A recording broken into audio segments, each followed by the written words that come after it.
All right, good morning, everybody. This is Community and Economic Development Committee. I am John Weddleton. Christopher Gunstead. Big training. Daryl, we'll go ahead. Oh, Daryl Hess. Chris Fisher. Sean Clark. Ryan Yale, planning informer. Mandy Honest, clerk's office. Bessie Marlowitz, clerk's office. Bill Steyer, Juliet Schleifer. Mr. Meyer. Okay, so we're going to start with the Alaska Greenberg. So who's here for that? Right here. Okay, you can sit up here. Okay. We'll call you Andre. Andre, yeah. I know your time. Tyler Robertson. It's better that way. Okay, and this, Mandy, So this is for Alaska Greenworks cultivation license. All of the licensing restrictions were addressed in the operating plan. There were no taxes, fees, or fines found due by any of the licensees or affiliates. There weren't any comments from other reviewing departments regarding extra conditions on the license. And the clerk's office doesn't have any extra conditions recommended for the license. all right, thank you. Ryan, you want to sit up here? Sure. You can slide those names out of the way. I actually told, the next thing on our thing was planning commission annual plan thing, so, but I told them they didn't have to come at 9. Oh, So I told them 9:30, which might, we may finish this quicker, but we can talk about some other things you got, so. Sure. Thank you, Mr. Chair. Alaska Greenworks LLC is applying for a special land use permit for a marijuana cultivation facility with a total of approximately 1,113 square feet of licensed space. The establishment will be located within an existing industrial use building. The proposed facility is within an I-1 district generally located northwest of the intersection of Old Seward Highway East 104th Avenue. Hours of operation listed in the application state the business plans to be open between 8 a.m. to 9 p.m. Monday through Sunday. This facility will be located in the same building as Old School and Bucky. They're going to be in Unit 5, and they're a previously approved marijuana cultivation facility. Plans submitted to the planning department do not show any major alterations to the storefront of the building that would make it of similar scale or size to surrounding structures. And planning department recommends approval of the special use permit subject to the conditions as stated in the staff report. Thank you. Any comments? So this So was. my only concern is relative to a burglary that happened this last weekend. It's a cultivation place where people broke into it. I guess the owners went online, tracked down who had stolen their plants. You didn't hear that? No, wow. It was Yeah. Latitude 64, was it? Parallel 64. One of the two. They always have this cute name. Is that down in Ship Creek? It is, yes. Is it? Okay. Very, I hadn't heard about this. Industrial district, and the owner, is absolutely correct, he had used his security system to identify the suspects. He put it on Facebook, the pictures of them, and they were able to make an arrest Apprehended. yesterday. Awesome. That would be on a landless property, just FYI, interesting. Yes, it is. When did that happen? This weekend, they said. This weekend, I think. Huh? Suggests that you have a cultivation, but you're still gonna be a target for a lot of people. For sure. We've now dropped off the requirement, John, to have documents that show where your cameras are. That is great. So that's not going It's to publish huge. anymore. That's huge. Because our concern was your concern, your safety. Yep. Just want to let you know there are people out there trying to hit it, rather do it the retail, they're trying to hit the growing level. Yeah. It's good to know. I've heard that, and that was a major concern of ours as well, as that all of our security, everything, I mean, they want to know what, or do we have panic buttons, where are our contacts for the security, and where are our cameras placement, and that's all public knowledge, and like, man, that's awful for the wrong, that to get in the wrong people's hands for sure. Will you be pleased to hear? Yeah, that's hear your great. changes? Yeah, that's great. That's awesome. Including, we got a truncated packet online, which is where I get it, so I don't know your name. This is Sean Clark. Okay. We tried to change how we operate to better service the industry. That's great. Because we're concerned about security. We're all learning, for sure. So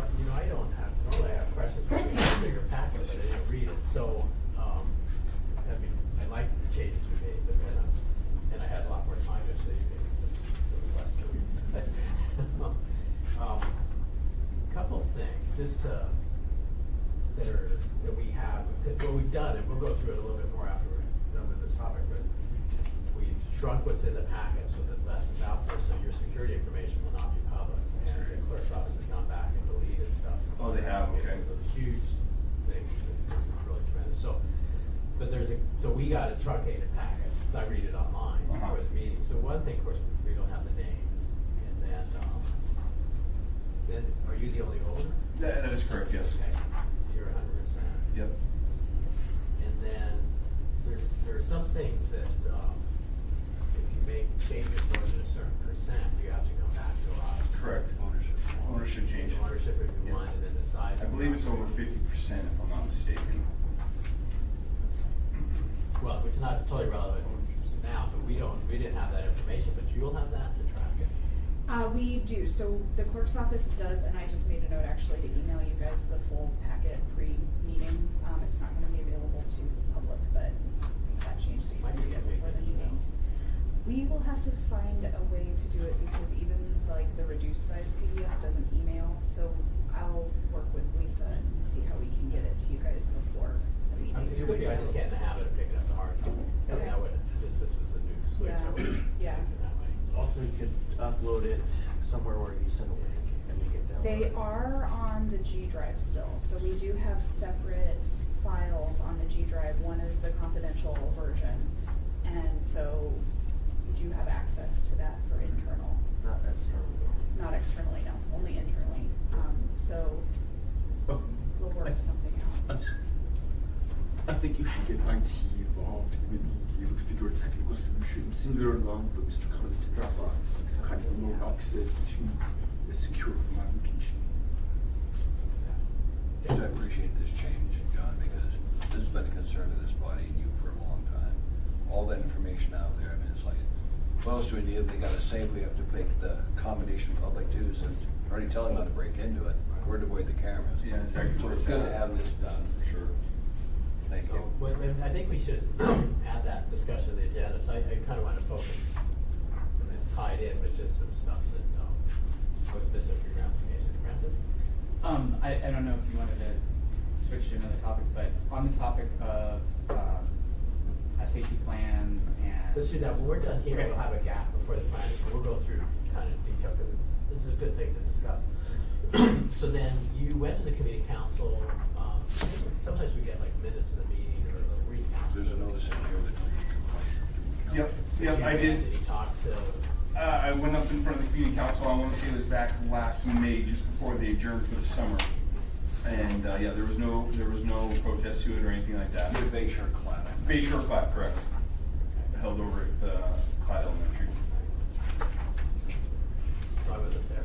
No, you were not, I don't recognize. Usually there, sometimes they Yeah, overlap. no, it was the last one of the year, so, and then Who's we that went there? over all the O'Malley, doing the O'Malley Road and had all the plans out for that, showing all the new additions and the phases of it and so forth. It was, open for them to come in and give any input from the public on that. So that was kind of what the main meeting was over as far as. Did they give you a resolution or anything saying? Nope, I just stood up, went up in front of everybody and told them what my plans were and asked if there was any comments or protests, and nobody had, and so that was pretty much towards the end of the meeting, so. I think that the neighborhood responsibility plan isn't that only required for retail? It's only required retail, but I'm familiar with that community council Yeah. for, I mean, but they've done stuff like we're okay with it. Yeah. Even if it's not retail, you don't have the MOU necessarily. Okay. Well, it's just good to have the community councils talk to the industry, regardless of what type of I operation. agree. Mr. Chair, I was just gonna say, I think Bay Shore Clad is one of the community councils that won't, Deny or Yeah. approve or deny is pretty much what they say. yeah, they're very hesitant because they're concerned about liability. Worried about No, I liability. understand, they won't say anything about anything. Yeah. Well, in writing. Yeah. Years ago, they were dealing with the cell tower there, John. They would not take a position on that because they're worried about liability. I know, it's funny. Read the charter.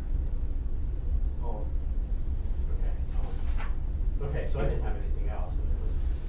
Okay, did we want to, did we? Let's go send it direct- forward to the Well, assembly. I do have one question, and that's just, what what are your thoughts about having both of you located in that site, in that area? Cause this is like the first one that. Oh, I think it's great. It's a great area. We definitely work with each other, we're both limited, so we're on the smaller scale for sure. But it's a great area where it's located. It's totally off the beaten path. You do not get any traffic through there at all for the most part, and no, it's great. It's really helped me a lot because Old School and Buffy kind of paved a lot of the way for sure on Title 21 and so forth for that location. So, but no, I don't see any issues with it with both of them being there at the same location. And all the neighboring businesses are all on board with it. They're great people, and we've gone around and talked to them all. And they're all like, man, maybe we need to get in this industry as well. So. Dick, yeah. Phil, have you talked to them about power? Yes, we're sufficient to serve the intended load at that location without modification. Appreciate it. And for the recording, Amy Dabowski has joined us. And we had other Ron. Oh, yes, thank you, Mr. Chair. I was just gonna say, Sean, the only issue, like if odor ever comes up, Yep. you may get into a finger pointing. Yeah, for sure, for sure. situation between the two of For you sure, guys. yeah, and I kind of thought that was kind of a thought of mine as well, but as of now, we haven't had any. Old School and Buffy have been up and operating now for 3 or 4 months, I want to say, and I know they've had several harvests and so forth, and haven't dealt with an odor issue at all there, so I don't, and I've gone above and beyond as far as on the scrubbing and the odor control. I don't foresee that being an issue, so. Okay. Is there anything else? So Amy, we are just going through this. Did you have any comments on this one? Okay, so we're basically done. So any? Make a recommendation to assembly, approve this one. Any opposition? I'm not really opinion. Is that, so now, you mentioned that, so committee level, You can abstain, you can make me, no, I'll still participate if I see any issues, for sure. But I made it clear that until basically Congress gets their act together, I feel this is a violation. And it, Until something reaches over. That's right, that's when Congress is gonna get their act together. No, I think they will. About the time that you have a budget problem. Yeah, we will all be passed on from this. No, I think they will, but in light of the Attorney General's opinion that came out, I think it's rude. That's fine. I appreciate your work. So just Saying please so. count me as an abstention when it comes to voting on That this. sounds good. Okay, You're so here for four if you watch it, basically, we don't make the decision, the assembly does. We review them more closely than we have time on Tuesday. So when it comes up on Tuesday, we'll just make we'll let the rest of the body know that we recommend approval. Okay. And it may be good to be there. Oh, I will be there for sure. No, that's not a It will problem. I not was bore there. you, by the way. What was that? I guarantee Tuesday will not bore you. Yeah. Okay, Where is got it on the agenda? Got a busy one? I have to look at it. Yeah, do you know where it is on the agenda? I don't, it's not early. though. Is it one that's at risk of being pushed off for 2 weeks because of other orders? It would only be pushed on for 2 days. I don't know if you know yet, but I have a plan No, for I another saw. assembly meeting on Thursday. Okay. We don't do the work on Tuesday, we'll do it on Thursday. Would you be willing to move some of the quick ones up? Yeah, we could. Okay. You might want to be there early, because we have some big ones. I'll be there right at 6 o'clock, correct? We won't start before then. Okay, not a problem. Actually, about the time you get there, we'll leave for dinner. Yeah, right. Okay, No, that's not a problem. I will definitely be there on Tuesday. okay, good, thanks. Thank you. So for the planning commission discussion, I told them, hopefully we'll get some of them here, 9:30, because I think we have this one. Yeah. Did you just get handed out? I didn't hand it out, I just brought one for you to Oh, discuss, okay. but it was emailed to everybody. Okay. So I just wanted to add to the agenda, discussion of the work that Mandy, the clerk's office, and Daryl and Dean worked on for removing the kind of security information from the applications, keep them offline. And,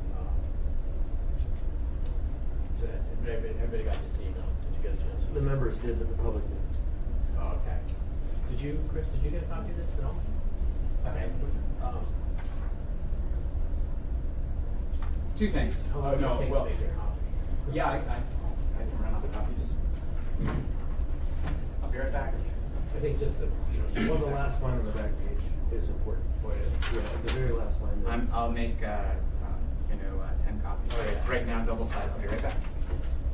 Straight here. Mr. Poltroni to Peterson also workshop. Not change. Just who? Mr. Poltroni went Oh, she gave us Peterson. the, okay.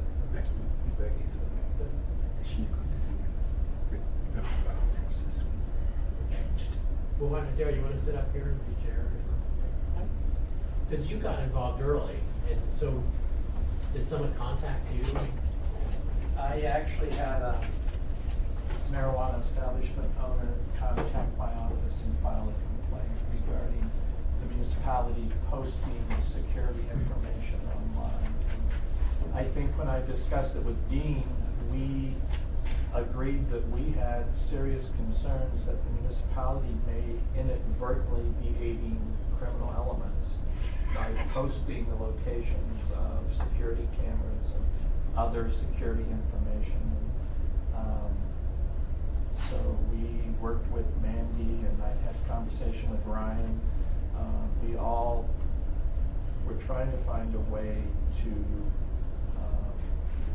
improve the process for the business owners, so we were not sharing information. I discussed it with the municipal attorney's office, and they concurred that while the documents were public information, we didn't have to post them online, and that under the current code, under the licensing code, there was a provision that would allow us to withhold certain information if we deemed it to be confidential. So at first we were thinking about amending the code, and we realized we already had the tools in place, that it could be a pretty simple process. And the clerk's office and Dean did a great job on coming up with ways to make that happen, working with the committee chair. No, just that was probably Dankworth, I forget his name, but the one that owned Danish Gardens, he was probably the one that complained to you, because he came to the assembly. And you can't say who it was, I'm just telling you. He was the one that came to us. Yeah, I just playing off of what Daryl commented. I appreciate your work on the issue. I think there's always opportunities for us to improve the process. But I wanted, if somebody goes back to listen to this tape to hear municipal comments on this topic, I want to make it very clear. In no way do I think the municipality has aided or abetted any sort of criminal element. The fact of the matter is, when it comes to marijuana, we've had these robust discussions when it came to security, saying, if you look at the lower 48, oftentimes these businesses are targeted because they have high amounts of cash on hand and they have drugs on hand. And any criminal, it seems like it would be a right target. And all the business owners that we discussed with were very in tune to this particular risk. And it was a risk that they willingly entered when they entered into this market. None of us condone criminal activity. We think it's terrible that they get broken into and stolen from. But the fact of the matter is, to blame the municipality because somebody got robbed is ridiculous. I don't think, now, would that say that some criminals maybe saw some security plans? Maybe. But I think a far more likelihood is they know somebody who worked there and they knew exactly where to go, or they were employed there and they knew exactly where to go. Or the fact is they knew it was a pot place and they said, we're gonna go there because money, drugs. So I just want the record to reflect that as an assembly member, I do not believe that the municipality has abetted the criminal element at all. So yeah, I would just add to that, I don't disagree with you, but I also agree that it's wise that we do not post people's very important security-related documents on the web. Yeah, I have no because problem with we that. have no business putting that information out there. And I'm glad that we made this change because it really will provide, at least cognitively, some confidence that people are less at risk. And so, and you weren't here when we discussed it, but there was another already discussed. And interestingly, they worked with that group that was out recovering cars, and they caught the guy, and APD's arrested him. Interesting. Question two, so, but we still have the state application online somewhere, is that right? So that information is still out there, correct? It is, but That's correct. All right, Carol? But my understanding is they will be addressing that. In fact, if you ask Ms. Usher, she has a different experience just this Right, week. I went on the website and tried to click on an application to get the information and I couldn't. So I don't know if they did something or if it was my computer, but I did try and I couldn't get it anywhere. So hopefully they're doing something. Yes, I just wanted to add that Mr. Demowski is correct. The municipality simply followed the law, and the law is and has been since we enacted ordinances in section 108905 that the application is public records. There's no problem posting it. There's no requirement to actually post it. In addition, that Mr. Demowski points out the really obligation to make sure the facility is secure is obviously the owner of the operator, and the code, that section I just cited, and also the state has the exact same language in their regulations. But both say that the applicant or licensee can request certain information to be confidential in their application packet. So the onus is on them to ask for that information to be confidential. As far as I'm aware, I'm not aware of any applicants actually making such a request historically. Well, anyways, we've seen that there's public records, that doesn't mean they have to be completely online. You know, to me, unrestricted access on the internet to the application, the whole application packet. And so we made that administrative determination not to post it. But these records are still public records under the code section and regulation. So makes the public records request under municipal code, chapter 90, in the municipality, or if they make a public records request for a whole application packet. The whole application packet without what is actually confidential and release it to them. So we're, I guess, maybe in the process of looking at changes for that purpose like we have now. Not needing to submit a security plan, perhaps confirm by code confidential status of the security plan and so forth. But I just wanted to make clear what the law says on that whole issue. Okay, that's good to know. Daryl? So when I started looking at this issue and I spoke with Ryan in planning, I spoke with Mandy in the clerk's office, I learned that municipal staff had had some of these concerns for several months, and so the level of detail that we were requiring on our applications, I didn't see as being problematic. It was the information that the state required that we posted as part of their application packet. So municipal staff actually did a great job of looking at this issue over the last few months and working with the industry and ratcheting down that level of detail so that we weren't sharing information that we probably shouldn't have shared online. So they did a good job with that. Do you want to go through this, or? So, did you want to go through them, Matthew? I can. Why don't you come up here and we can just go through, see if we cover everything. I had it. I guess the points I brought up were,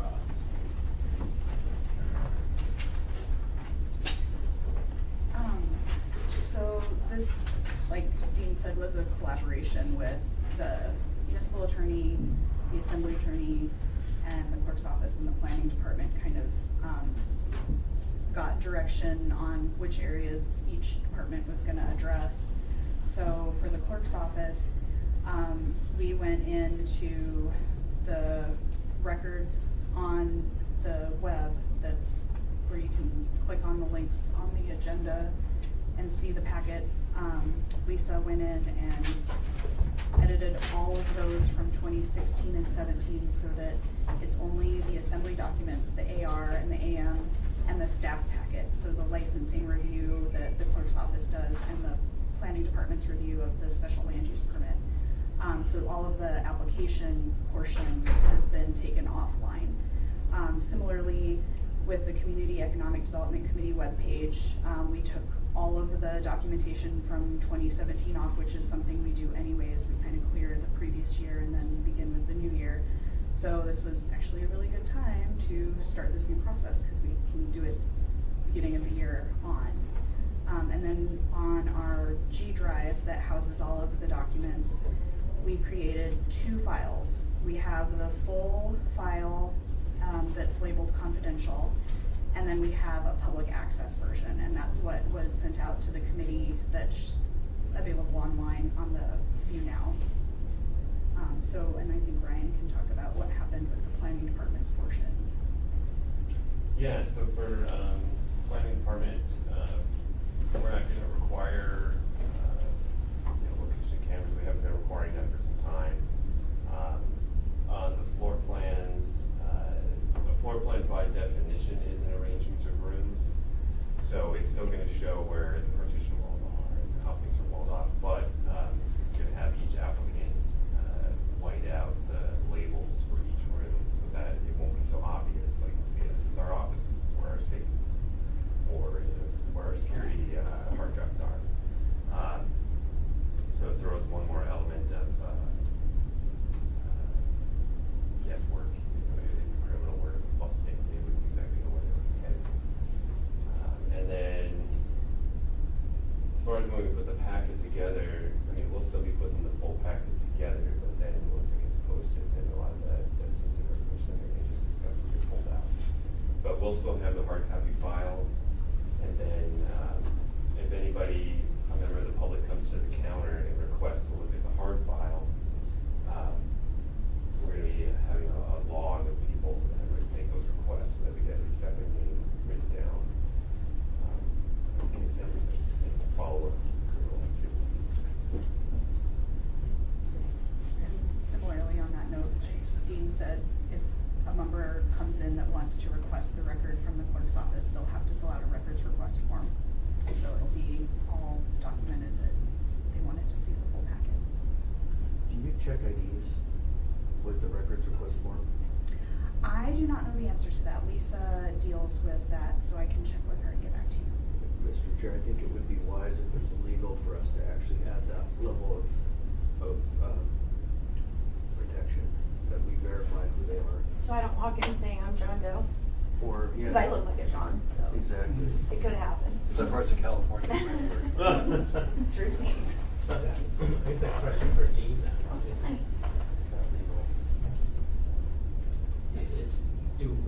Are we required to ask for ID for FOIA requests? Is that basically what it's? Can we? Not are we required, Can but we? can we? I'm not sure what the answer to that is. It was about to go 390 regulations. We are able to charge people though for the time to gather the records, make copies. So if they're making a credit card payment, we have some information. I don't know if they actually require a code identification and verification of the identity of the requester. It's not a requirement, so I think. But is it optional is the question? Yeah, the question is, can we though? It ain't prohibition. Why not? And I would think if you're taking a credit card or any kind of payment like that, you would be able to do. We don't always take payment though. If it's a simple records request, we don't. And so, well, there's no guarantee we would see an ID. But How often do people come and ask for those records? I can't imagine it's probably at all. Very rare. And after for the meeting, usually I'm going to someone before they speak. Okay, sorry about that. So it's just like that. Yeah, okay. The question on, the implication is here, if they come to look and it's robbed, we're gonna look at that list of people. Yeah. But is that legitimate? All on record. Maybe council president. I can't think of a reason why we couldn't look at the list. I also can't think of why we couldn't require identification for the records list. But I can't say for sure that we could do so. Francis? The only robberies that I hear about are the ones in the newspaper, maybe on TV, but I don't think we hear about a lot of the burglaries of marijuana businesses. Or you think there may be more than the two we're generally aware of? Yeah, I think maybe there's been like a lot or a bunch, and the only two I know about were the ones in the newspaper. But I think Alaska Leaf, there was, That's the other one that I. yeah, there in Lighton, Alaska might have had a pre-break-in thing. So, but I mean, I remember articles in the newspaper, but I think there have been other robberies that we don't know about. Now, I don't have any insider information on that, but I think that there's, I mean, it might even be pretty widespread. But I did have a, oh, go ahead. Well, the state has now made it, AMCO has made it now to where we have to, as licensees, have to tell AMCO when they're, because at first, when, I know up in Fairbanks, there were several places that were broken and they didn't tell anybody, because they didn't want anybody to know. And AMCO now is forcing people to say, hey, you have a break-in, we need to know. So, that's something that's probably why. Join me good, join the AMCO. See, if it's within Amherst jurisdiction, they want to know that. Right. You would think so, because they're tracking all their plants, and if some's stolen, they need to record it some way, right? But I don't think they're stealing plants, Yeah. they're Oh, they're stealing getting product money. and money. Yeah. And money's not tracked. But the one this weekend, they stole the plants. And it was Oh, told, I think. Oh, really? They had pictures of them skid the plants walking out the door. Okay, so a couple things I noticed. One is with the smaller packet, I mean, if we can get emailed the bigger one somewhere, that would be fine, but the smaller one, I think even for general information, the name of the owner should be somewhere, even in the basics that we post. Okay. I know community councils wanna know, community councils are checking what view on the good stuff, so.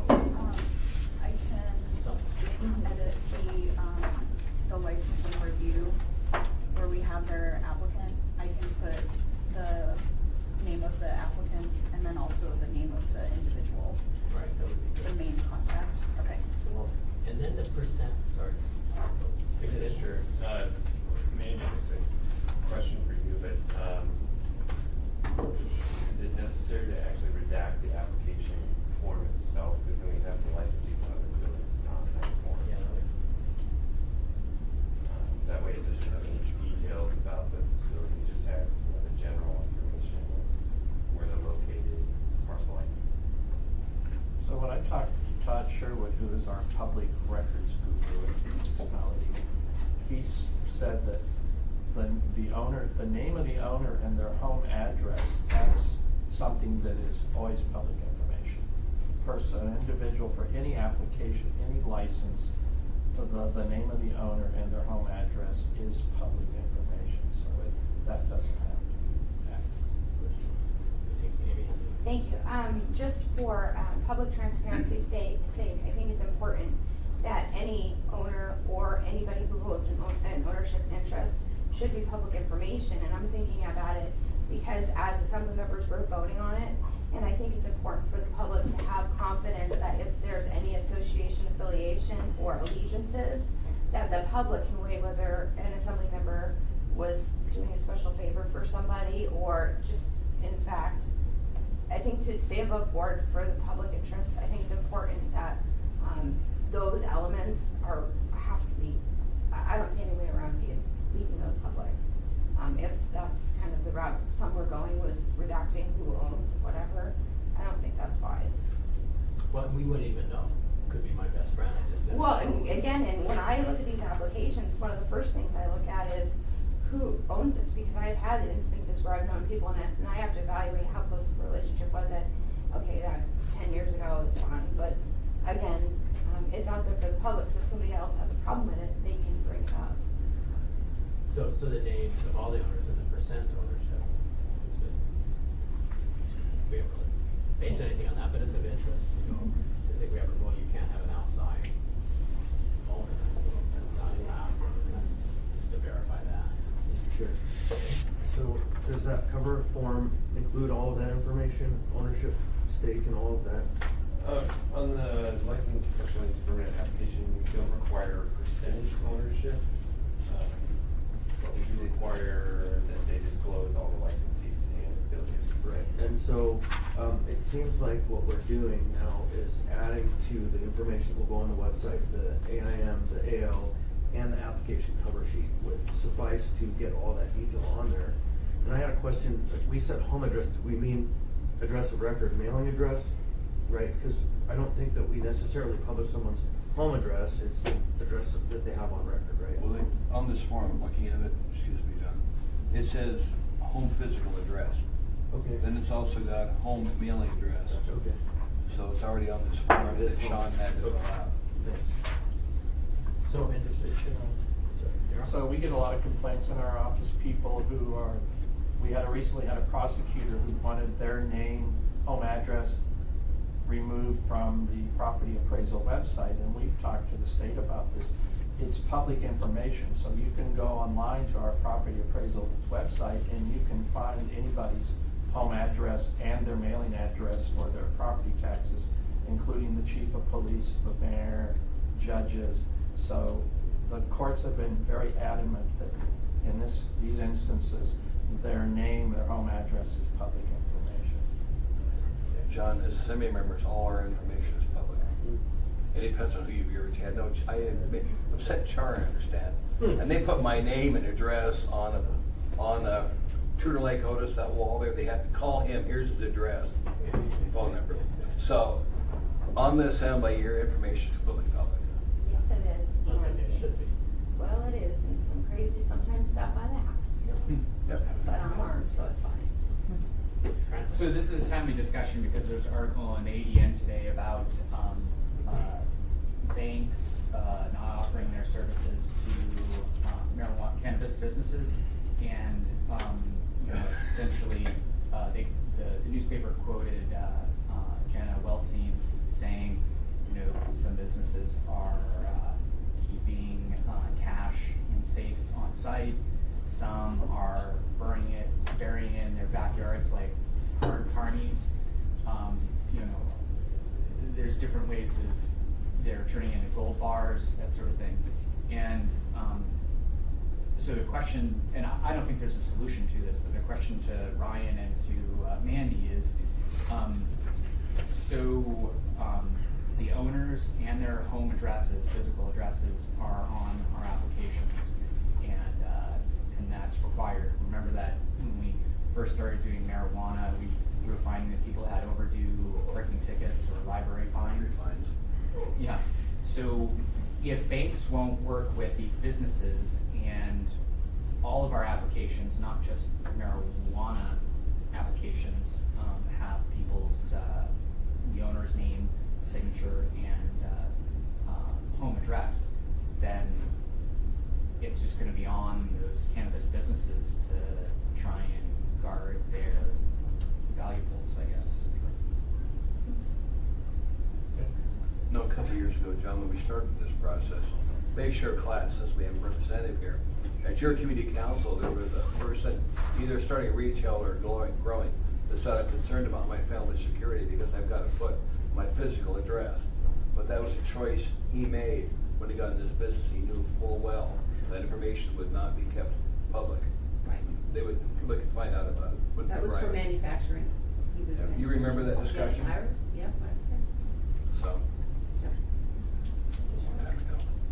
So another thing, so we got the names, ownership, and regarding the percent ownership, there's certain, and I mentioned before, that there are certain things when they change more than a certain amount, they come back to us, and it seems like we should have those things in there. So the percent ownership, if that changes more than a certain percent, we want to see it, and the size of the operation, what else is in there?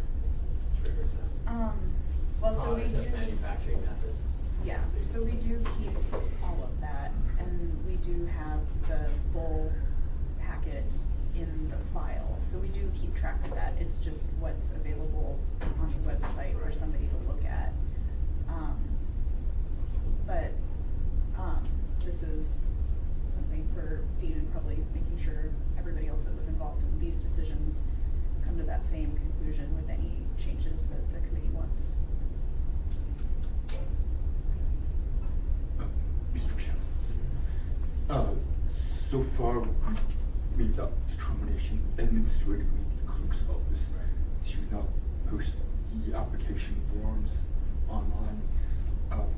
This committee could, for example, recommend that instead at least these pages of the application be included in the online posting and not the whole application packet.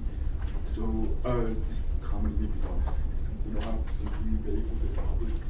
So maybe some additional pages of the application packet from the applicant could be included in the online posting. We made a determination. This is very easy to make the cutoff right here. The application packet. start with groups is what's I guess dream to improving license for the code requirements for the special language permit and the business license on that. So with this company wants to maybe take a position on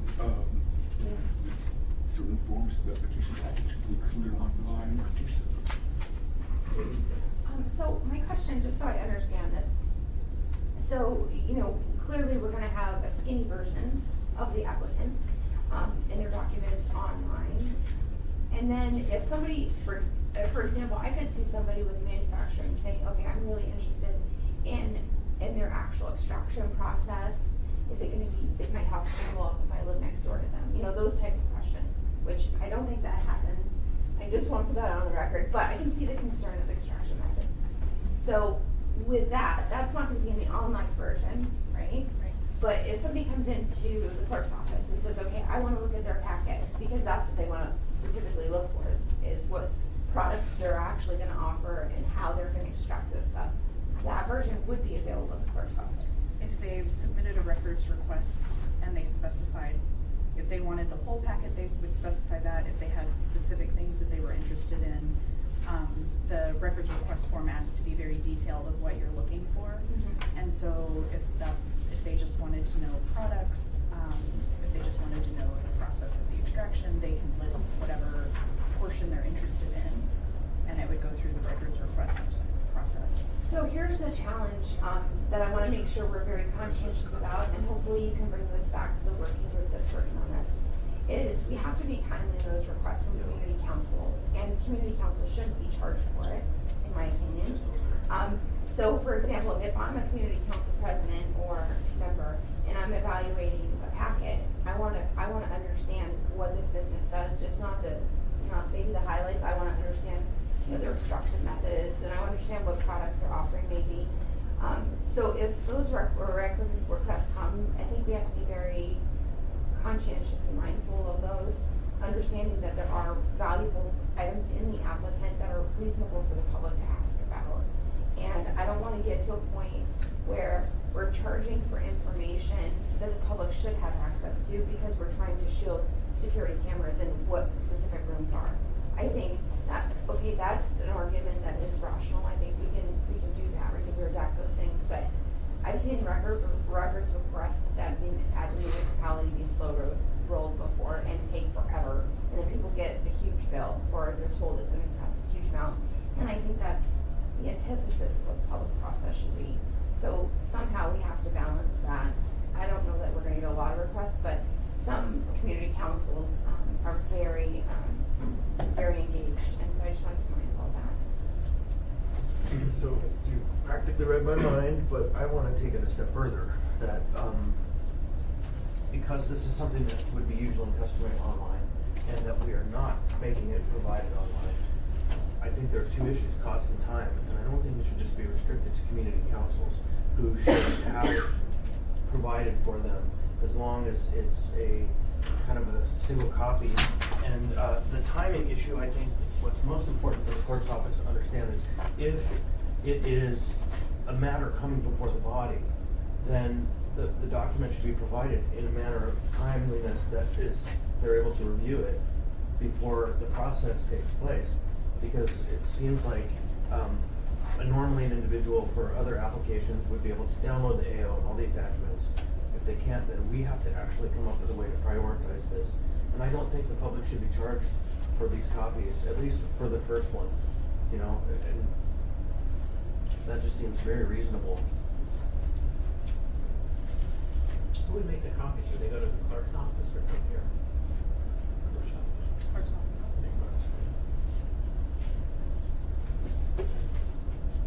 If, the council chairs get things mailed to them, too. It's big plaques and all this business, so this would be new for you to do. That comes from planning, right? What else seems like we got everything. Yeah, it depends, flats and conditional uses and all that stuff is routed to the community councils and a number of other reviewing agencies. If somebody shows up at our counter and says, hey, I want to look at this file, we could either just make a policy notice that, or you can just have to fill a log and then they can look at the actual hard copy themselves and you make a copy. But I hate to have someone come here expecting to see it, get sent to City Hall. That's weird. Francis? Yeah, I mean, usually when somebody wants to see something, they call in and say, can you send it to me? And like scan it and email it to me. But what version of this application, the confidential one, the sensitive one, or, I mean, which version of the application is routed to all the reviewing agencies in the community council and the FCC? everything but the state application. And so that's fine. It's what we've been doing. Right. Yeah, we're going forward, I think that's probably the most, but, because that's not being, posted online. Well, we have that, 2017-175S that says you don't have to show your camera locations, and I think that's an amendment, but I can skip it past it. Then another amendment was, where I think when you provided that you wouldn't have to, show the rooms, just show the general area, and don't have to label the rooms. So any application for it now, or after that, wouldn't have that information. So it could be what you can send out would be fine. It doesn't give away the security. So here we have like the security system narrative really releasing this application since we don't have cameras. Doesn't say where they are, and that's you expect that. John, I would like to recommend that two things happen.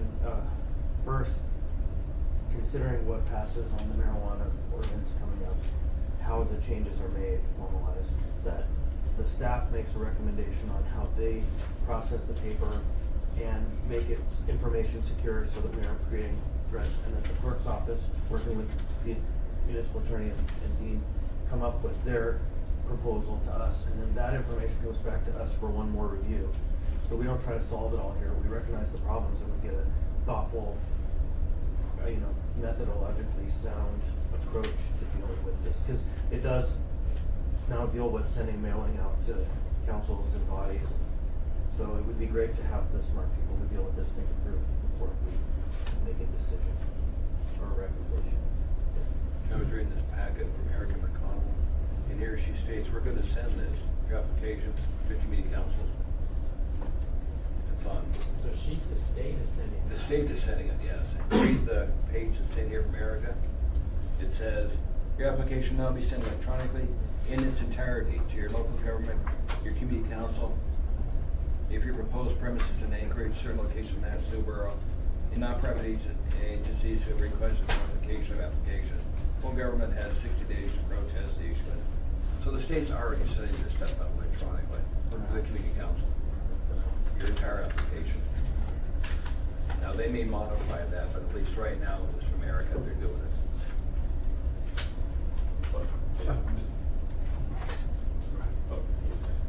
I recall reading in the state regulations that they have to do that.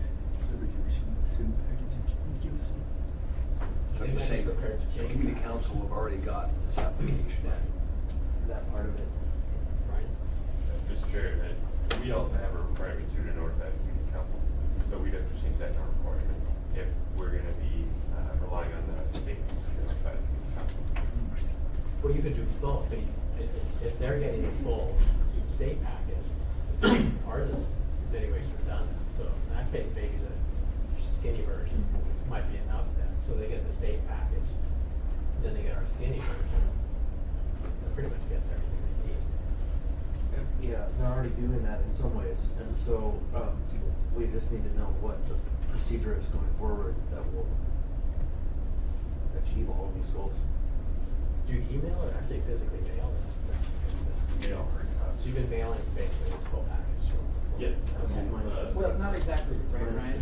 It's Well, just the 17 copies that we require of the application itself, that's where those go. Those go to reviewing agencies and they go to the community council. So everything that the applicant turns in, we just put in an envelope and send it. But that excludes the state application. Correct, as stated prior. Yeah, it excludes the state application.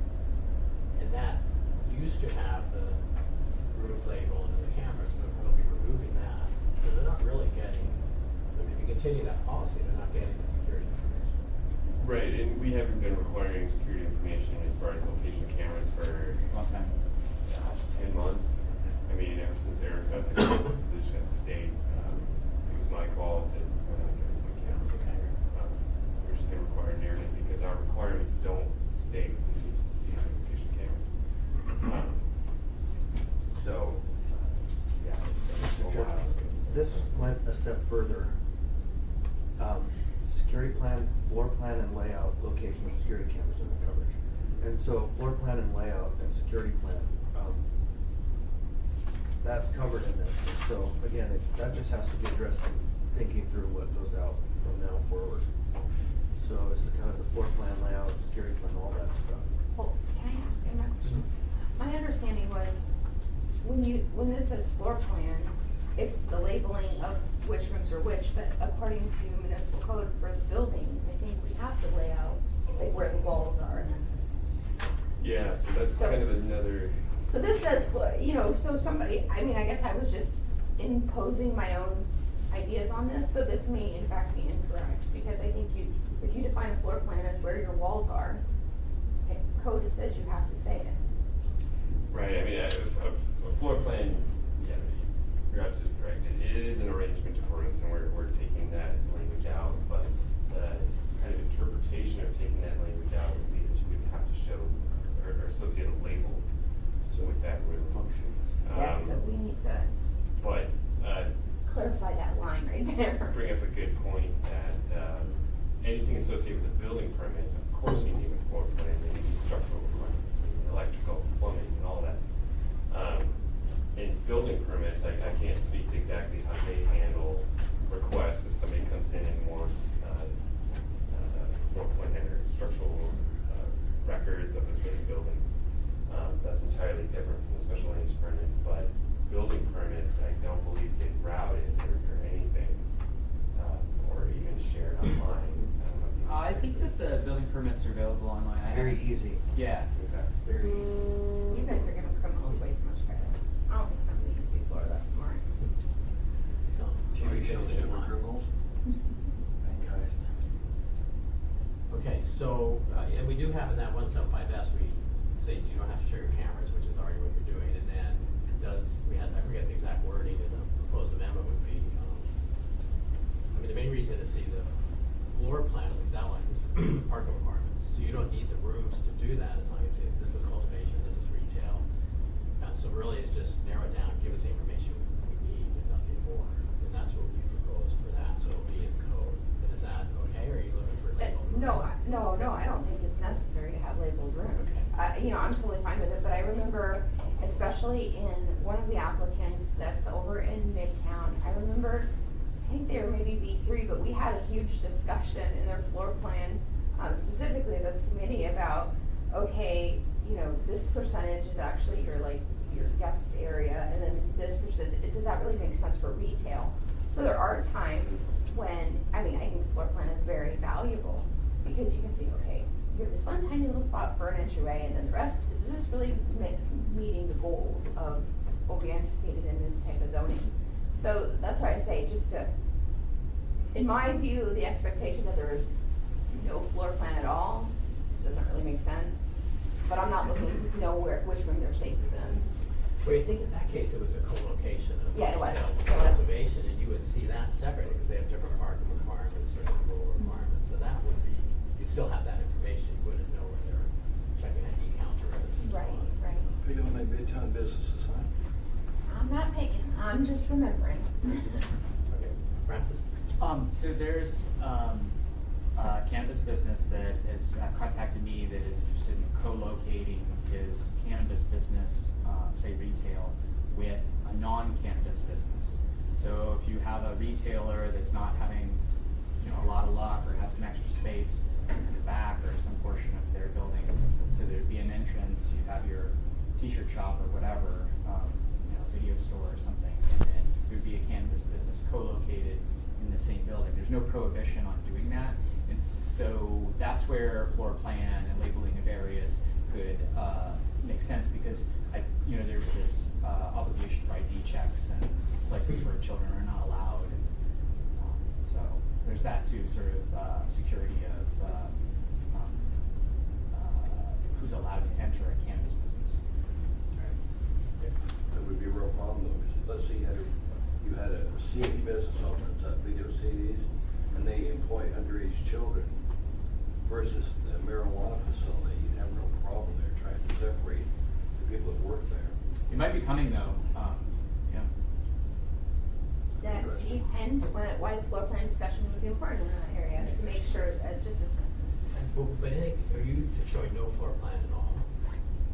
Is that the goal? That's what this email says, and so, Is it detailed floor plan? and what I'm wondering is there an actual term in planning, term of art for not the floor plan, but the usage area, and how it's laid out? Is there a term for that that's specific? Is there like a term for everything in the Labeled. department? No labeled.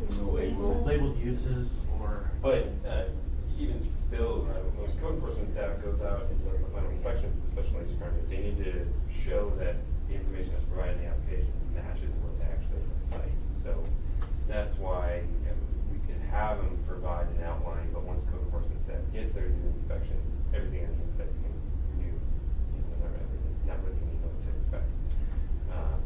And that requirement won't really have much teeth to it because it's just a shell that's listed in the application, not necessarily. In the application, the state wants to know what is secured and not secured area.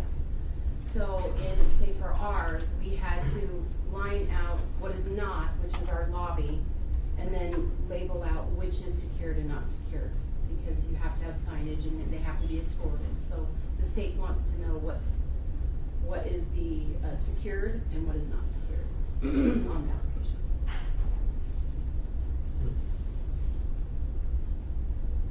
So when you say code enforcement goes out there, they want to see the layout of the room. And why is that important? It goes along with the full approval process that, everything that the applicant turns in with the application, they're actually doing what they're saying that they were going to do. So, when the enforcement staff goes out there, they're just confirming that everything, that all the plans that we have on hand match exactly what they've done. And if we don't have plans that show where the rooms are or exactly, detailed square footage, if they go out there and things change, then they're required to go back for follow-up inspection and they're required to build or modify the facility to match the plan that they actually submitted. Chris, it seems like we're getting back to the discussion of the kind of skinny and the full, and that what we can require is that detailed floor plan, but that information could stay within the protected document, and a basic, secured area, whatever, basic version of that could be required to be shared with the online version, depending on what the best practices decided by this body, the planning department, and the clerk's office, and the legal department is, but that we should still have that information. It's just a question of where does it go and how does it get there. Francis? Okay. Well, this got confusing. This seemed really good, and I think it is really good. Now, how much time does it take you to redact stuff? Redaction is a bit more of a process. So what we did was we just took the PDF and deleted the last chunk of it and saved it. So going in and redacting would be substantially more time consuming. So if the city's application were changed so that the first page or early on shows, who the owner is, what the address is, where all the owners are, and the consent owner maybe isn't critical. And then maybe I'm interested, like the little summary of the community council meeting. Where did you go? What was the result? I like seeing that. It's like more than just the date and the number of applications. But if that were early on, and then the floor plan and so on would be in there, and you would have it when you needed it, but you wouldn't have to print it. So you just do it so that the skinny pack that we have here, plus the first 4 pages of the city application, and then the rest is gone. You just reorganize it, I guess. So we could definitely do that and discuss it with Dean and make sure legal's okay with the decision. But I think what I'm understanding the committee wants is the application, the municipal application, and the community council information. The public doesn't need to see the floor plan, or you would like them to see the floor plan minus the details? I think, for me personally, I don't see, outside of this process, I don't see why they would want it, but I don't think it's putable saved information. I just don't think they should be labeled at all. I don't understand why they would be, for the public. Now, for code enforcement or building, I think that would be pertinent. So I don't think it should be scrubbed. You don't have to provide it in the application. I think it should be there, but I still, don't think it should be, this is where we keep all the cash room labeled, That's the, the products that they're making and how they're doing it, right? Is that in our application or is that on the state? That's the state. So we don't even ask them. We have it in our requirements for code, but a lot of that stuff we took because the state supplies the deemed completed state application to us, and that fulfills those requirements. So they don't have to submit that again to the municipality. So I personally do review the state application to make sure that a lot of the requirements that the municipality has for the licensing is fulfilled and addressed, because we don't specifically ask for it in the municipal application. So. But that might be a little bit of an issue because we're thinking about some extraction in B3, different techniques, and they may get, community council may be worried about something dangerous happening. That's why we're having this big discussion about it. Preston? So the state application requires a scaled floor plan, and that is at the Anaco office. It's also apparently mailed to the community council, right? Then the special land use permit for marijuana has a scaled floor plan, and that's in the file, and that's posted to your committee's website with their application. It's on the assembly's agenda on municipal meetings. It's on the planning department's webpage, so it's online in like 3 places with the Muni and hard file, both at the clerk's office and at the planning department. Then the building permit has that scaled floor plan as well. So it's kind of a number of places. We've removed the exterior sort of location of cameras, but otherwise the floor plan, which is necessary for a lot of government functions and all these inspections and that. There's a requirement that, for instance, the cultivation that the plants be in orderly fashion that allows for rows and access. That's sort of a directive on the cultivator, and also it would be a requirement if it was ever like spot inspected. But we're not requiring you to actually show us where on the floor plan how the plants are arranged. But the floor plan's kind of out there, so I just for the benefit of the discussion. Okay. So the information will be somewhere somehow, but we want to make it less obvious. Because now we're together. Well, I think it's helpful to know that if you're seeking to limit the information shown on the floor plan with a special land use permit, it's still going to be in other places, right. Kind of to the point Ms. Dembowski made about, giving too much credit to the crooks or whatever, but, there's, I don't know, I think of the Italian Job and there's all these like crack team that's like figuring out how to break into a bank, but the floor plan is readily accessible, no matter what we kind of do here, right? Somewhat. That is a big gap to go to public works. It's not. No. I haven't done this myself, but yeah. I know that members of the public will look up a building permit that they have issues with. So like shoreline development, this, architecture firm or development firm, they'll look up their building permit, but they'll look at the building permit of competitors or whatever and say, you guys aren't doing some things on that building permit you should. I just looked it up online. I deny that, and I haven't followed up on that because it's not my issue. We're in planning and not in building safety, but I think those plans are available online. And it just, yeah, so I looked up, I just bought a house, I looked up in the permitting website, all of the permits issued with the house that I bought. And everything is there that's an amended permit from the time like 90-something. And so all of that is available to download very readily. And but that doesn't negate the fact of the importance of the work we're doing here. And in fact, we're finding ourselves in a rabbit hole, which we're gonna explore a little bit, I think. And again, I'm gonna default back to the professional staff that we have can probably help us navigate this question effectively. Right, and so we could look, I mean, pretty much what we're doing, and that other stuff, maybe a different discussion. Sure. I think we're really good now. I mean, I'd like to see a little bit more information if you can do it, but I don't want to increase your workload. Any, you can help it. So I want to make it easy. Mr. Chair, I do think that if, following on planning said, we just organize the application in a way where all the stuff can just be simply taken out of the PDF by the clerk's office and you don't have to sit and redact the language. That would take so much time. That it was just a quick and easy thing before it was posted online. And I think that that's a very logical fix.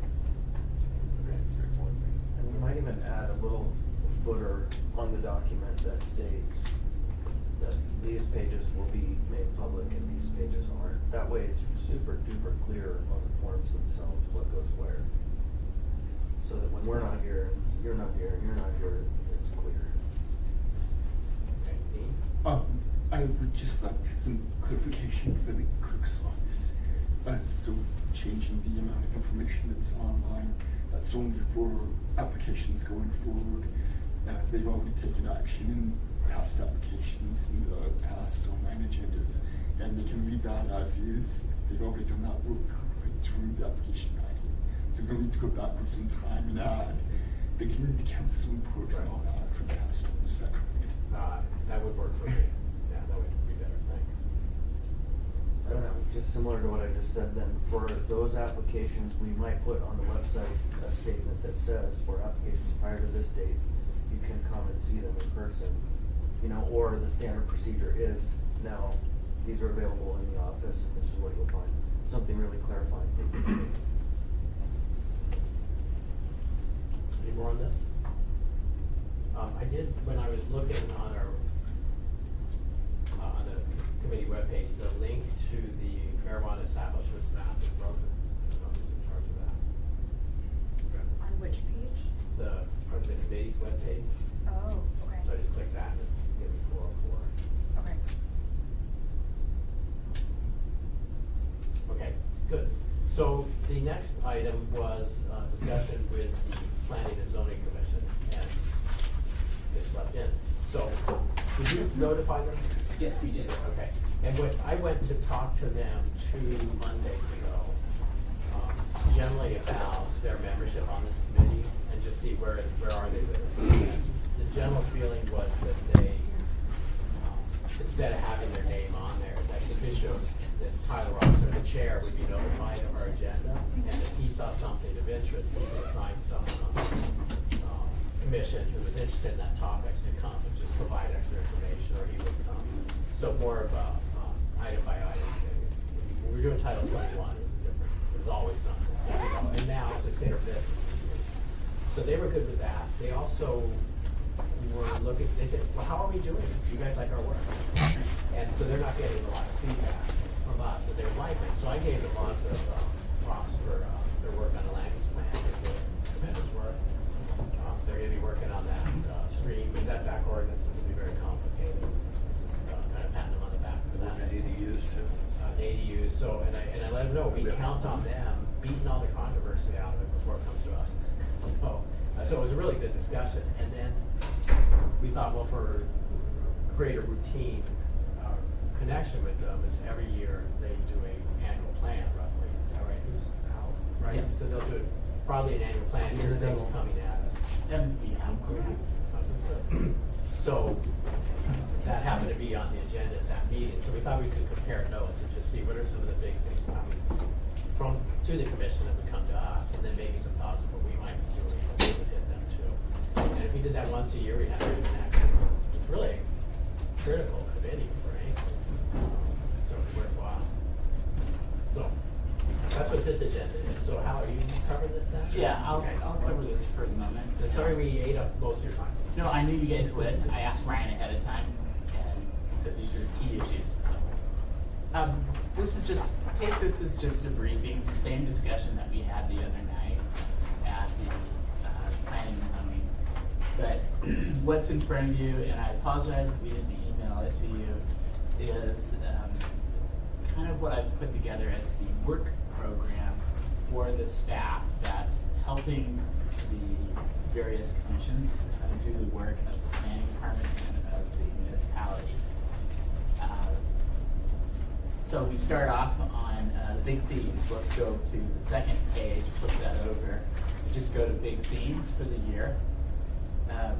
Internally, and Dave is here, and Dave, if you'd like to speak to, Ben and Adams was a report that was done for all of the development services, how to move things more efficiently, how to serve the public better.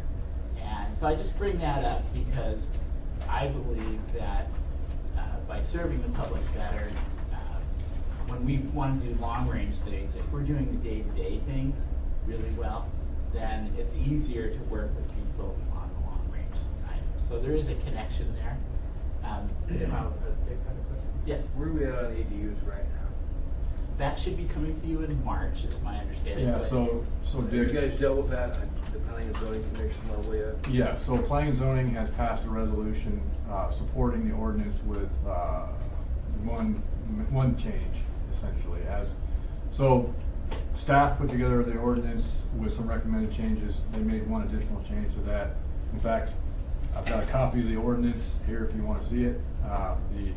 The amended ordinance, I've got plenty of copies. If folks want to see Just to it. let you know, what I'm hearing is a lot of complaints from community councils that say they were never reached out to relative to ADUs. Talk about Kathy Gleason and the community council she's got. So At Rogers Park Community Council, they said they've never been reached out to. So Dick, So it's gonna explode at the assembly level when this hits the Well, assembly. I mean, I'd like to just say, having been through the public testimony process at PNC, that they were reached out to. They I just presented. didn't get, they said, why don't you just postpone this for some amount of time so we can keep chewing on it? And So- Muni had said, so no, it has to go. We sent out the proposed ordinance to all the community councils in August. Very few community councils reach out to us to present. One of those community councils was Turnigan, and I met with Kathy Gleason, and I met with the council and presented there. And which is why Kathy and her husband were one of the very few that actually did comment at P&Z. As you know, Dick, I went to Rogers Park. I know you did. I met with two of the folks from Rogers Park this morning. I saw them out there. Set up a meeting with them. I mean, in terms of public outreach, we've sent the ordinance out to all the community councils well in advance of any hearing. I called the FCC directly to present there. I got no response. I mean, there is an effort that's going on to do the public outreach. Okay, well, if you still want to go to the Federation, they meet the third Wednesday of every month. Okay. I will make arrangements for you to present to the I'd be Federation. happy to. And that's all the presidents. So just let me know if you want to do that, and I'll make sure you've got the time. I'd be happy to. Because you guys do a good job. Don't get me wrong, it's just that Sure. I see ADUs being a big explosion coming to the assembly. Yeah. And I'd much rather deal with it on your level than ours. Our public testimony was, I think, majority in support. And it wasn't like the usual suspects or known players. It was just random supporters. And the opposition was kind of the people that come and maybe voice that. Certainly, Dick, we don't want it to explode at your level. We want to deal with it at our level. So if I can present to SCC or, go back to Rogers Park or, whoever wants to hear the presentation, I'm happy to do it. Looking for the third Wednesday of February. Okay. I'll make arrangements for you to present at the Federation. Okay. You'll have all the community council presidents there, so none of them can say we didn't know about it. Okay. Okay, I'm gonna just real quick for the record, Al Hart is here, Carol Wong, and Planning and Zoning Commissioner on this fidelity.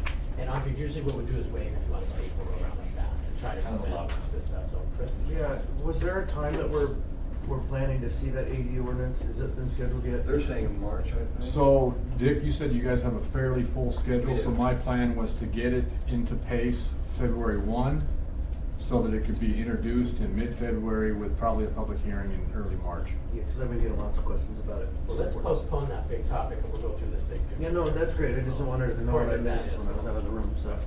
And Bendham Adams report, which maybe you give us a 2-sentence summary, what is that? Yeah, 2-sentence summary, it's just, it's about working efficiently among different development groups. Anybody that's touching a permit is working more efficiently and how we can do that. And Dave, you want to add? So if I can give you just a broad overview of what the Bennett Adams report is. So the administration got some grant funding to do an analysis of our permitting process to include both building safety and planning. So some folks from Colorado came up. They interviewed us. They did some exercises with us, and they identified areas where we could better our efficiency, make ourselves more efficient. They put out this report, and part of what Hal is doing in the work program is implementing the suggestions that were put forth in that report. All right, good. Okay. So, and there were what, about 60 or so suggestions? Yeah. But it's much broader than just the planning team, but also the engineering, public works, anybody that's taking that development project and touching it in some way. So, I think the biggest thing is to move things efficiently. Don't let them to sit in any one place in that process too long. What they found is that we as a permitting entity tend to operate in silos.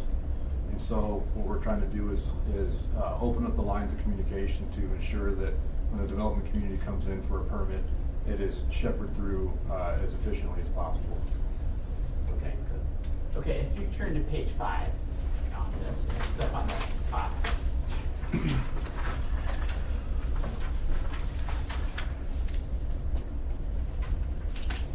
So I'm just going to work through some of the broad topics. So participate Bennett Adams in the middle of that page. Next one down is Dave is going to lead us as we're working with housing. Dave and the real estate director are kind of inseparable, because one of the key strategies is to use land that we have as a municipality for additional housing opportunity. So, or we're working with other development groups to do that. So we're going to go to page 6. We have customer service goal. One of the things that you've mentioned and we're still working on is, in the long term, is to improve utility coordination. And so that's an everyday thing. We're still getting letters drifting in from purveyors, utility purveyors to this day. So we've gotten them on notice. They're going, oh, we haven't done this before. And so we're reaching down and getting everybody on board and get them into that system. One of the things that the administration has been very consistent on, and we have been working with it through another grant through the Rose Foundation, has been food security. And so that's a big issue for some neighborhoods. We call them food deserts, where you don't have a lot of food options. And one of them is right here. Right. And that's one of the prime reasons why the neighborhood came in when we proposed the grocery store on the site next to us. And they were surprisingly for it. And that was a real change. You're like, oh, a grocery store, great. But that is one of the efforts to cover, and you'll see cities around the United States really trying to make sure that people have options for their dietary needs. And there isn't a lot on this corridor. And that kind of ties into another strategy that I'll let Carol talk about, but I'm not exactly sure where it comes up. But I think we're going to skip down to take a quick look at page 8. And I'm just gonna overview some of the things that the long-range team, through Carol and through working together with current real estate, Carol and a lot of other coordinators, definitely P&Z. The big picture for our land use plan is about centers and corridors. That's the big picture. Just keep that in mind. We redid the land use plan. We're focusing that growth. We're also focusing services on that. We've made the transit corridor switch now. And the next thing is really developing those nodes.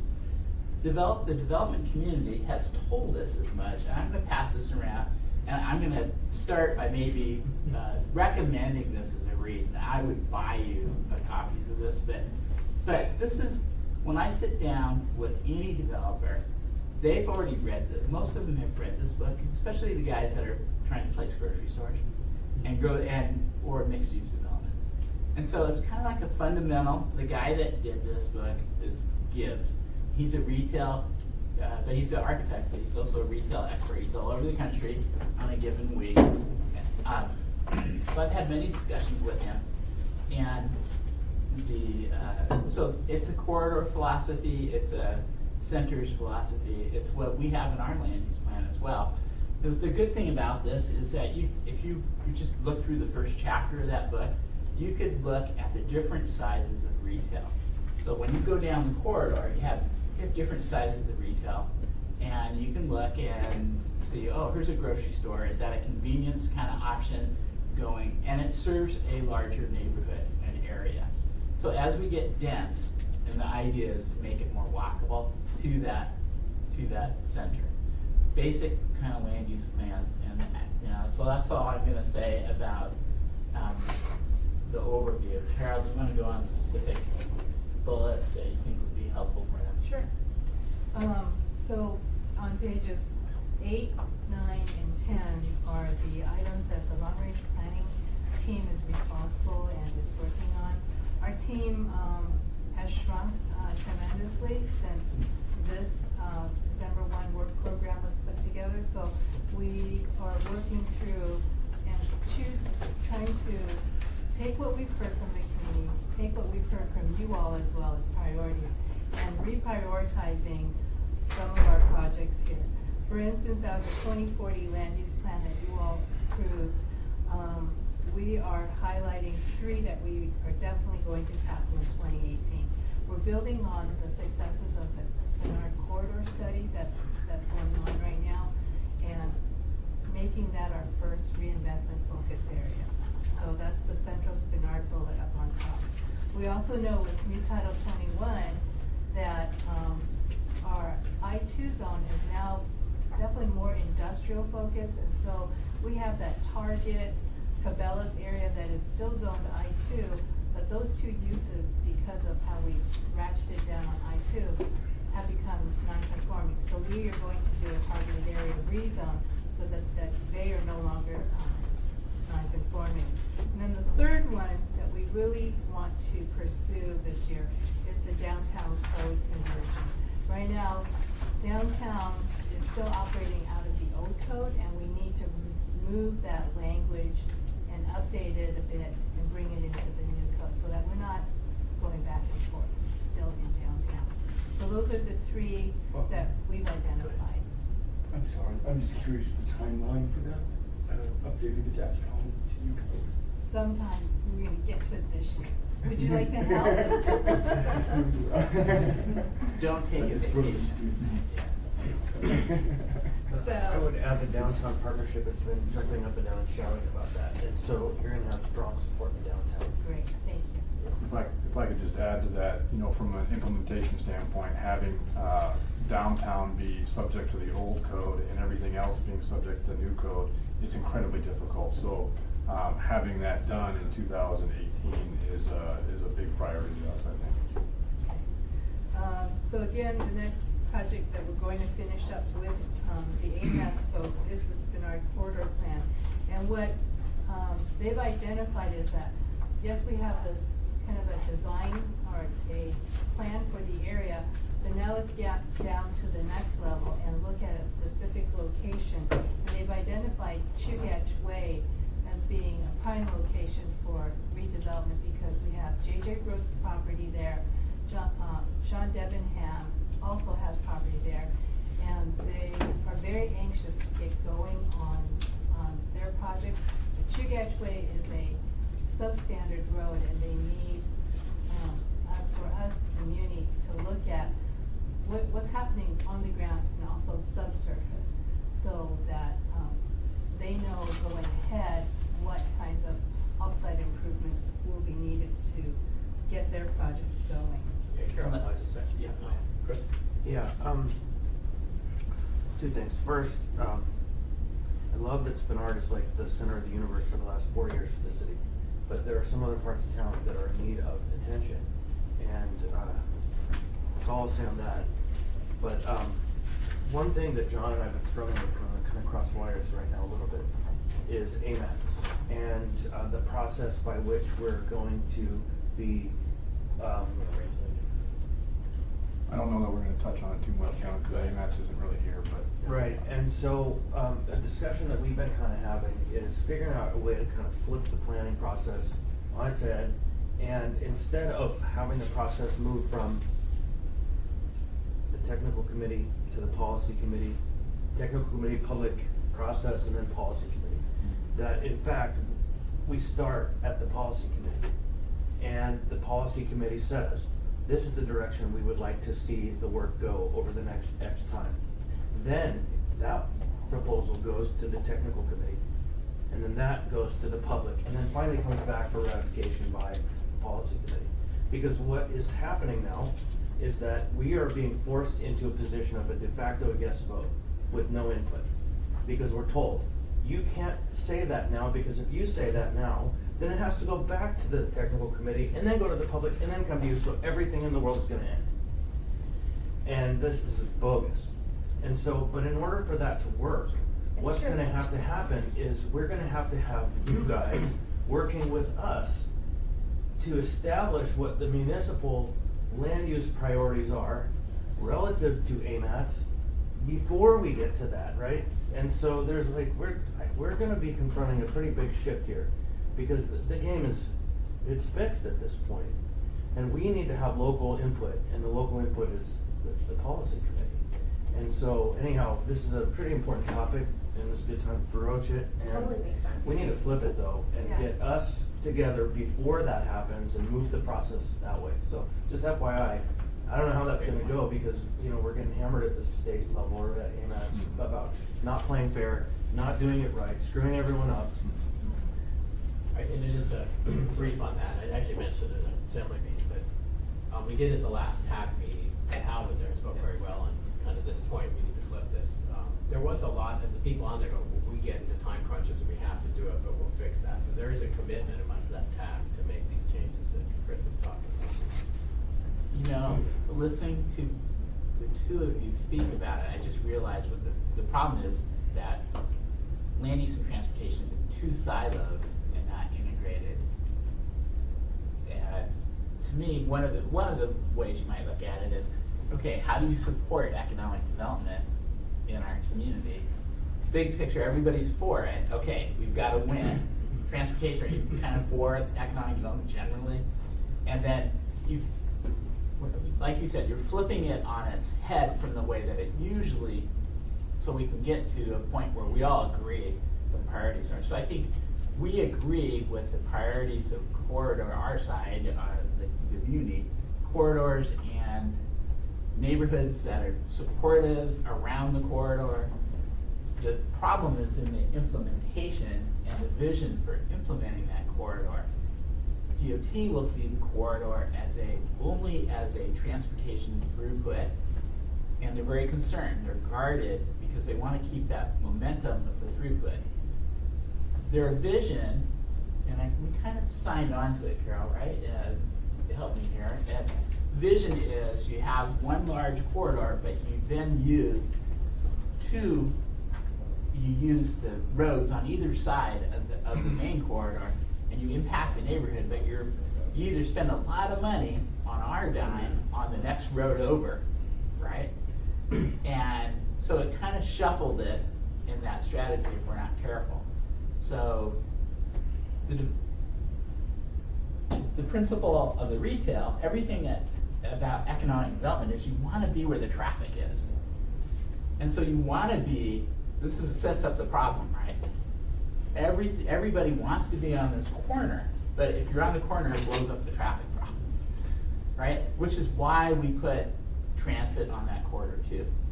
And so it's describing how we're going to use that corridor over the next 10 years is really, really important, and where we're going to put our investment, the few investment dollars we have, both utilities and which go in the road, as well as the choices we make for investment dollars.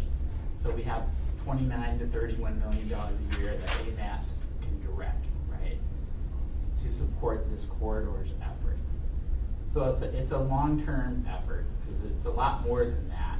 So by working together on the big picture, we need those agreements. How do they do? Well, I'll build on that. So we always look at the corridor, but it's also that quarter mile on either side of that corridor that influences whether people choose to work there or live there. And that's what we're trying to do is we're going to, build on the transit changes that we've decided upon as a city.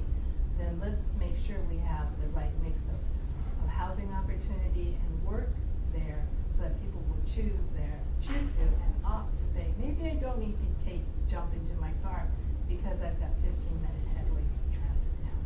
Or there's a bicycle path that gets me still to the destinations I want within 15, 20 minutes.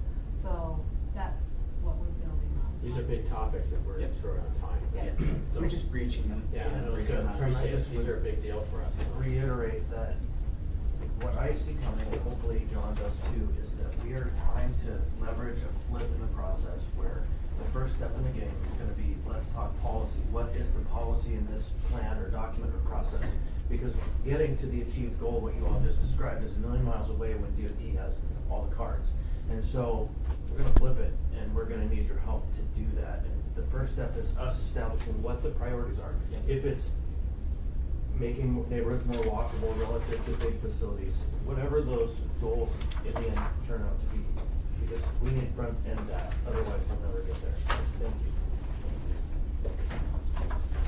So I just think the rest of my list is. Yeah, we know you're short of time. If you have more questions, Dave and Carol or I are here to help you with that. Okay. One more question off track. Community homes. Community homes, call them what you want. I've got one on 47th that's been there 2 years illegally. It's an R1, and yet it still operates. I want to know why. You guys can address the issue of community homes.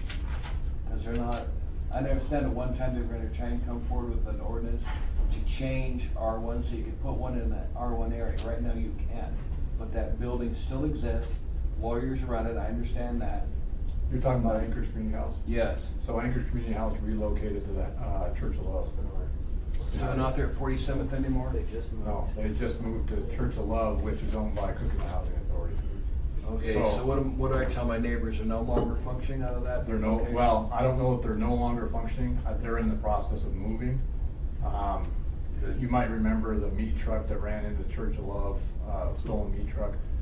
They had planned to move in there right around the same time. Because that happened, they had to do some renovation of the building, which delayed their. So it's no longer an issue from your perspective as a Correct. community council? Correct. Just want to know, because if we ever decide to go that way, we need to have a citywide ordinance rather than just have these people start up an operation and say, oh, we didn't know that was the wrong place for us. We didn't look at the zoning. Dick, For a year and a half, I've been trying to tell them they're the wrong community council. 100% agree with you. I mean, you said it perfectly, 100%.